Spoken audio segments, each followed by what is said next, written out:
Hello, my name is Ben, and this is an overview of a college football ranking and Monte Carlo simulation that I have on a desktop app. So what I have here is I've got all the college football teams, all 130 of them, and each team has their schedule, who they played, the outcome of those games. It's now the end of the season, so it's all filled in. And what you do is each week as you're filling it in, you can look at, who is winning in that week. What are the top 25 teams? This goes down to not just the 25, but you can go all the way to lowly Yukon there at the bottom.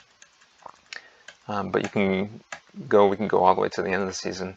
One of the aspects of this program that I like a lot is the projection button. What it does is it takes this point of the season, whether it's the present or right now we're looking back, and it projects what the outcome after this point will look like. So I'm going to just start with a small 125 sim run here. And I can hit this rank button to look at a snapshot of one of those simulations. What did that outcome look like for all 132 teams? And we'll get the end. And what it'll do is it'll output everything, who got to the playoff, how often did they get to the playoff. But this is just 125 sims. I'm going to go through here and look at the, I'm going to upload in the background. It's going to do a 10,000 sim file. It's going to go through, look at the data, and put it into the database for the application itself. Here in the bottom left is a look at the conference standings. You can click on the team, and it will bring up who's leading that conference. In this case, this is the Big Ten, the East. 3 teams are 8-1. Ohio State in conference has 0 losses. Michigan State 1. And it has complicated tiebreakers in case things need to get complicated. That has all been programmed in there. Okay, so now it's done uploading those 10,000 sims, and we can look at the outcomes. It goes through that data, looks at, what if Ohio State, there's an 8% chance that they go 11-1 and then they lose in their championship game. Yet that still results in a 69% chance of making the playoff. And Pittsburgh, there's a 20% chance they go 10-2 and win. But there's a 0% chance, really that's between 0 and 1, that they make the playoff. And so it's got really granular detail. This is grouping it by conference. This is an overall playoff. Georgia's definitely going to make it, and they did, and they ended up winning. And then the top G5 champ. There's alternate playoff formats in here.